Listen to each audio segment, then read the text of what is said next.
लद्दाख सीमा पर चीन से मिला पाकिस्तान, तो चुपके से भारत ने भी खेल दिया एक दाव। चीन से घिरा ताइवान पहुंचा भारत के पास।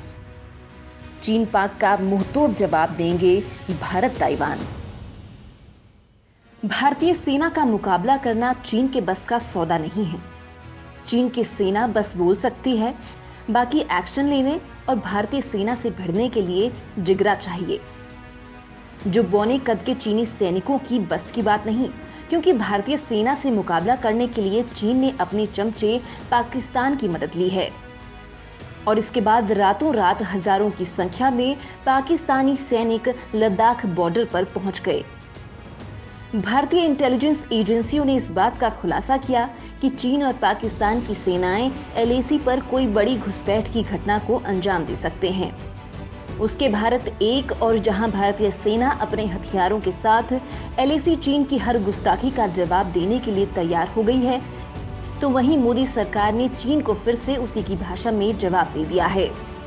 दरअसल चीन ने मदद के लिए पाकिस्तानी सेना को लद्दाख बॉर्डर पर बुलाया है, तो वहीं भारत ने चीन के धुर विरोधी और पक्के दुश्मन ताइवान को इशारा किया है, जिसके बाद ताइवान और भारत के बीच सैन्य डील फिक्स हो गई है। मोदी सरकार की इस जबरदस्त कूटनीति से चीन बौखला उठा है, क्योंकि ताइवान चीन की सबसे कमजोर नस है। यहाँ पर पीएम मोदी ने एक जोरदार दांव खेला है, जिसके बाद ताइवान भारत के साथ खुलकर आ गया है। ताइवान भी चीन से काफी परेशान है। चीन यहाँ पर भी अपने फाइटर जेट से हर दिन घुसपैठ कर रहा है।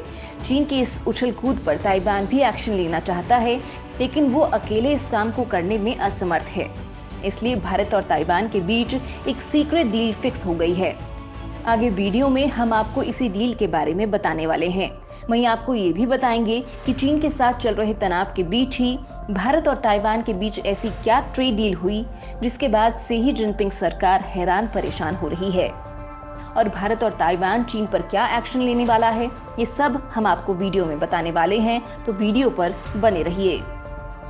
चीन के फाइटर जेट्स ने ताइवान को घेरा। बचाव के लिए ताइवान ने मांगी भारत से मदद। दोस्तों, भारत और ताइवान के बीच क्या सैन्य डील हुई है, ये बताने से पहले हम आपको ताइवान के बारे में बताते हैं, जिसे चीन ने चारों तरफ से घेर लिया है। वहीं उसने शनिवार को तो हद ही पार कर दी। चीनी ड्रैगन ने ताइवान के ऊपर और ज्यादा दबाव बढ़ाते हुए फाइटर जेट भेजने का अपना रिकॉर्ड मात्र एक दिन बाद ही तोड़ दिया है। चीन ने शनिवार को कुल 39 फाइटर जेट ताइवान के हवाई रक्षा पहचान जोन में भेजे और जबरदस्त तरीके से घुसपैठ कर वहां पर रेकी की। इससे पहले शुक्रवार को उसने 38 लड़ाकू विमान उड़ाए थे। चीनी सेना की इस दादागिरी से अब साउथ चाइन सी में तनाव अपने चरम पर पहुंच गया है। बताया जा रहा है कि चीनी विमानों को जवाब देने के लिए ताइवान ने अपने फाइटर जेट भेजे और मिसाइलों को तैनात कर दिया है। और वहीं ऑनलाइन वर्चुअल मीटिंग और डिप्लोमेटिक लाइन के जरिए ताइवान ने भारत से सैन्य मदद मांगी है, जिसके बाद तुरंत प्रभाव से भारत और ताइवान के बीच डील हुई है। इस डील के बारे में जानने से पहले आपको ये जानना होगा कि ताइवान को चीन अपना दुश्मन क्यों मानता है। ताइवान से चीन आखिर चाहता क्या है? दोस्तों, सबसे पहले तो आप ये समझ लीजिए कि चीन ताइवान के किसी हिस्से पर नहीं, बल्कि पूरे के पूरे ताइवान मुल्क पर ही अपना दावा करता है। यानी जिनपिंग सरकार का मानना है कि ताइवान चीन का ही हिस्सा है और वन चाइना पॉलिसी के तहत ताइवान पर सिर्फ चीन का ही अधिकार है। इस पॉलिसी में ये भी शामिल है कि जो भी देश ताइवान की मदद करेगा और सैन्य डील करेगा, उसे चीन के साथ युद्ध करना होगा। कोई देश ताइवान का दोस्त बनता है तो उससे पहले उसे चीन से टक्कर लेनी होगी। इसलिए कई सालों से चीन ताइवान पर पूर्णतः कब्जा करने के लिए मौके की तलाश में है। इसलिए चीन ताइवान के जलीय और हवाई क्षेत्र में घुसपैठ कर रहा है, लेकिन इस बार तो उसने हद ही कर दी। शनिवार को उसने कुल 39 फाइटर जेट भेजकर घुसपैठ की, जिससे ये एक नया रिकॉर्ड बन गया। चीन ने शनिवार को 2 बार में कुल 39 फाइटर जेट उसके हवाई रक्षा इलाके में भेजे। इसमें 20 विमान दिन में भेजे और रात को 19 विमान भेजे गए। इनमें से ज्यादातर विमान J-16 और रूसी मूल के सुखोई 30 थे। इन दोनों ही अभियानों के दौरान चीनी विमान ताइवान के नियंत्रण वाले प्रताप द्वीप के पास से गुजरे। हालांकि ताइवान ने हिम्मत दिखाते हुए चीनी फाइटर जेट्स को खदेड़ने के लिए अपने फाइटर जेट्स उनके पीछे लगा दिए, जिसके बाद चीनी जेट्स दुम दबाकर भाग गए। चीन पिछले 1 साल से लगातार ताइवान के हवाई क्षेत्र में अपने लड़ाकू विमान भेज रहा है। चीन इसके जरिए अपने 3 मकसद हासिल करना चाहता है। पहला, चीन चाहता है कि ताइवान डरकर उसके आगे झुक जाए और खुद को चीन में मिलाने का ऐलान कर दे। दूसरा, ताइवान की वायुसेना इससे लगातार थकती रहे और उसका पैसा केवल बर्बाद होता रहे। चीन का तीसरा मकसद ये है कि ताइवान की सेना उसके ऊपर हमला करे ताकि उसे ताइवान को सबक सिखाने का मौका मिल जाए। दोस्तों, ताइवान चीन की इस दादागिरी से परेशान हो गया है, इसलिए उसने भारत से सैन्य मदद करने और चीन का कोई पक्का इलाज करने की बात कही है। चीन को ठोकने के लिए मिले दोनों देश, ताइवान और भारत के बीच बड़ी डील। दोस्तों, चीन की ताइवान के क्षेत्रों में ताबड़तोड़ घुसपैठ और आए दिन उसे परेशान करने के बाद अब भारत और ताइवान दोनों ने मिलकर चीन का गेम बजाने का फैसला किया है। दोनों देशों ने हाल ही में तय किया था कि ब्रह्मोस मिसाइल और आकाश मिसाइलों को ताइवान में तैनात किया जाएगा। इनके इस्तेमाल पर पूर्णतः भारत का अधिकार रहेगा। यहाँ पर इनकी तैनाती का मकसद चीन की दादागिरी पर ब्रेक लगाना है। अगर चीन ने ताइवान पर हमला किया तो ताइवान के जरिए भारत चीन पर ब्रह्मोस और आकाश मिसाइल से चीन पर अटैक कर पाएगा।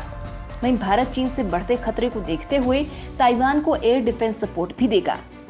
चीनी लड़ाकू विमानों ने कोई गुस्ताखी की तो तुरंत प्रभाव से भारत का राफेल और सुखोई 30 MKI चीन का फुर्ता बनाने के लिए टेक ऑफ कर जाएंगे। वहीं दोस्तों, भारत और ताइवान के बीच एक और बड़ी डील हुई है जिससे चीन परेशान हो गया है। भारत में सेमीकंडक्टर यानी चिप की कमी को दूर करने के लिए अब ताइवान आगे आया है। सेमीकंडक्टर की कमी की मार ऑटोमोबाइल और गैजेट्स इंडस्ट्री पर पड़ी है। इसकी वजह से वाहन निर्माता कंपनियों को उत्पादन में कटौती करनी पड़ी है। दुनिया भर में ऑटोमोबाइल सेक्टर के साथ ही इसका असर मोबाइल फोन और अन्य टेक्नोलॉजी से जुड़े उत्पादों पर भी पड़ा है। लेकिन अब ये समस्या जल्द ही दूर होने वाली है। सेमीकंडक्टर यानी चिप की कमी को दूर करने के लिए भारत और ताइवान के बीच एक मेगा डील पर बातचीत चल रही है। इस समझौते के तहत भारत में ही चिप का उत्पादन किया जाएगा। इसके कंपोनेंट पर लगने वाले टैरिफ में भी कटौती होगी। भारत और ताइवान के अधिकारी सेमीकंडक्टर बनाने वाले प्लांट के समझौते को आखिरी रूप देने में लगे हुए हैं। इस डील के तहत $7.5 अरब यानी करीब 55.36 हजार करोड़ रुपए की लागत से भारत में सेमीकंडक्टर उत्पादन के लिए एक प्लांट लगाया जाएगा। इसमें 5G डिवाइस से लेकर इलेक्ट्रिक कार तक के कंपोनेंट शामिल होंगे। भारत और ताइवान मिलकर बनाएंगे सबसे अत्याधुनिक सेमीकंडक्टर। भारत ने मारी चीन की वन चाइना पॉलिसी को ठोकर। दोस्तों, ताइवान से सैन्य और ट्रेड डील कर भारत ने ताइवान की वन चाइना पॉलिसी को जोरदार ठोकर मारी है। ताइवान से जो भी देश डील करता है, चीन उसका दुश्मन बन जाता है। हालांकि भारत और चीन तो वैसे ही युद्ध के मुहाने पर खड़े हैं। ऐसे में ताइवान से दोस्ती भारत के लिए बड़ा फायदे का सौदा है। सैन्य डील के अलावा भारत ने सेमीकंडक्टर को लेकर डील की है। सेमीकंडक्टर्स या चिप बाजार में ताइवान की बड़ी हिस्सेदारी है। जानकारी के अनुसार 80% चिप दक्षिण कोरिया और ताइवान में बनते हैं। ऐसे में भारत और ताइवान के बीच ये डील हो जाती है तो इसका भारत की अर्थव्यवस्था पर काफी सकारात्मक प्रभाव होगा।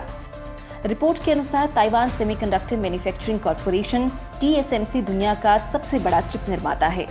ये क्वालकॉम, एनवीडिया और एप्पल जैसी कंपनियों को चिप बेचती है। चिप निर्माण में इसकी हिस्सेदारी 56% है। कोविड महामारी के दौरान इलेक्ट्रॉनिक उपकरणों की बिक्री में बढ़ोतरी की वजह से सेमीकंडक्टर की मांग काफी बढ़ गई। इसे देखते हुए भारत ने एक ही तीर से 2 निशाने लगा दिए हैं। एक तो चीन के खिलाफ भारत को एक और देश मिल गया, दूसरा भारत में सेमीकंडक्टर की भारी कमी भी दूर हो जाएगी। दोस्तों, मोदी सरकार का ये फैसला आपको कितना सही लगा है? क्या चीन और पाकिस्तान के मिल जाने के बाद भारत का ताइवान से दोस्ती करना सही है? इस बारे में आप अगर अधिक नॉलेज रखते हैं तो कमेंट करके जरूर बताएं।